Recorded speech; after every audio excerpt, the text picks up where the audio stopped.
Hello, hello, and welcome back to the show. We love checking out restaurants around our region, and one in Seattle is in Pioneer Square, and it has a brand new chef, a head chef, in fact. Here to cook with us from 84 Yesler is Chef Christina Siegl. Welcome to the show. Thank you. I'm super excited to be here. This is going to be fun. I have never been to 84 Yesler, and I'm sure not a lot of people out there have, but now I'm already tempted just seeing what you have. Yes. But first, what are we making? Well, first, we're going to be making the main course on our 6-course tasting menu that we have available. Ooh. It's black cod with a Kombu beurre blanc and some daikon radish, watermelon radish, and radish sprouts. I understood some of that.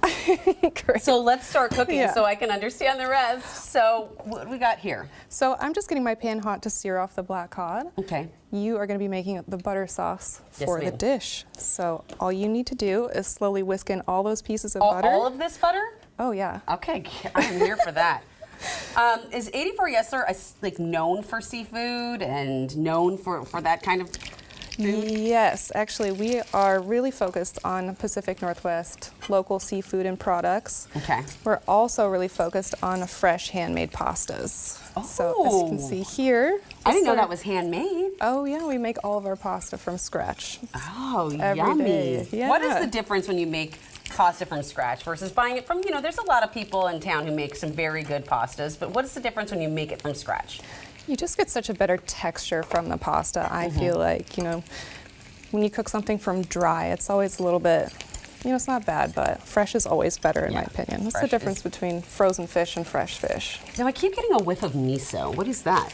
You are smelling the DASHI, so we're cooking our daikon in DASHI, which is a simple broth with kombu, which is a type of seaweed, and bonito, which is a type of dried fish that's been shaved really thin and just makes this really nice broth. Oh my gosh, it smells so good. And you said, is that, what did you say, watermelon root? This pink on the plate is the watermelon radish. Oh, okay. And this is daikon radish. Daikon radish. Yeah, all right. so there's a lot of different types of radish. So why is it, you're literally touching the fish. I like it. Yeah, so what I'm doing is I'm trying to get the skin flat and crispy. So when I push down on it, I can feel all the bubbles where the water is evaporating, and that's going to keep the skin flat and crispy. That is really good to know. That's a great tip and trick for cutting fish in a pan. So I was just trying to touch it a little bit, and once I feel the bubbles stop, I know the skin's going to be crispy underneath it. Oh my gosh. Yeah. Okay, that is news you can use. So while I'm doing this, this is a lot of butter, but it looks like there's some other herbs perhaps in here as well. Yep, there's a little bit of ground kombu, which is that seaweed I was telling you about that helps flavor the dashi. Okay.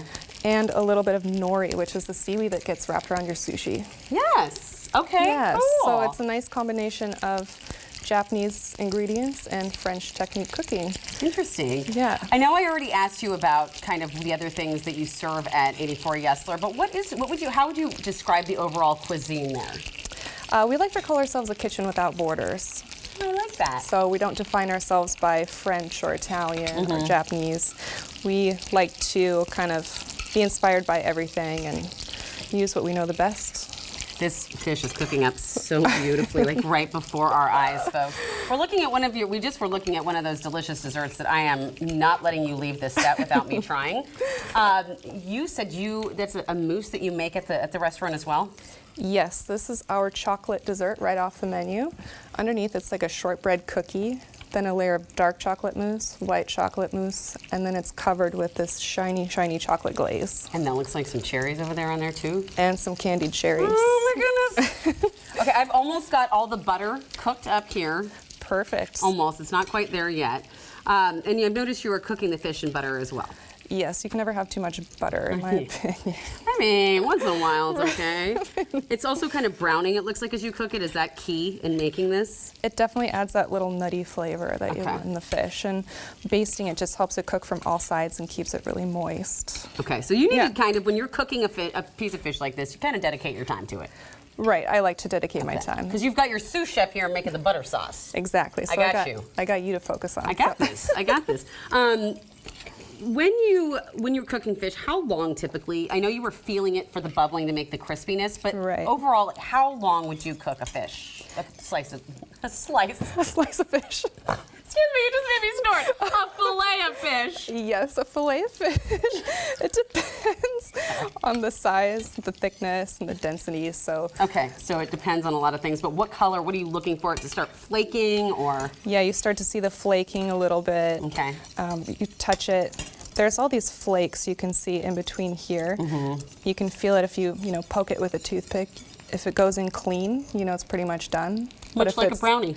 Exactly. Okay. But if it, you can feel it go pop, pop, pop through each layer. Yeah. Then it needs some more time to cook. Oh, okay, that is really great advice. Okay, so I've got your butter sauce done.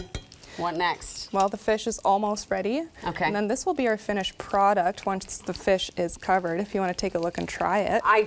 Well, if you insist, let me get a fork. So you've got the butter sauce, just a little bit. It looks like just like a little slight layer of it. And then there's that crispiness on the skin. Yeah. It's just so simple, but beautiful. I love this. Well, thank you. Okay, that fish. And I gotta be honest, I'm not a huge fan of seafood. Really? But I would eat this fish 100%. The butteriness, the nuttiness, and then I gotta try the radish here. Yeah, the radish is one of my favorite things. Get over here, radish. All right.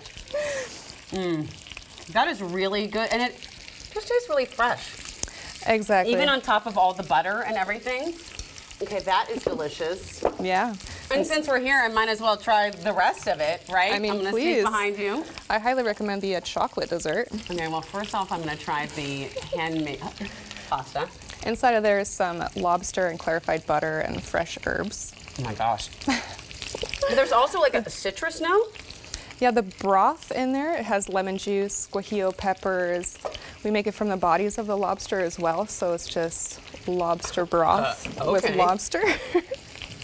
I love how you use the whole thing, though. That's really key. Yeah. There's no wasting. All right. No. What I've been waiting for since she walked out on set today, ladies and gentlemen, this delicious mousse. It's beautiful. And I just Thank you. ruined art, but I didn't feel bad about No. it one bit. No. Okay. That's amazing.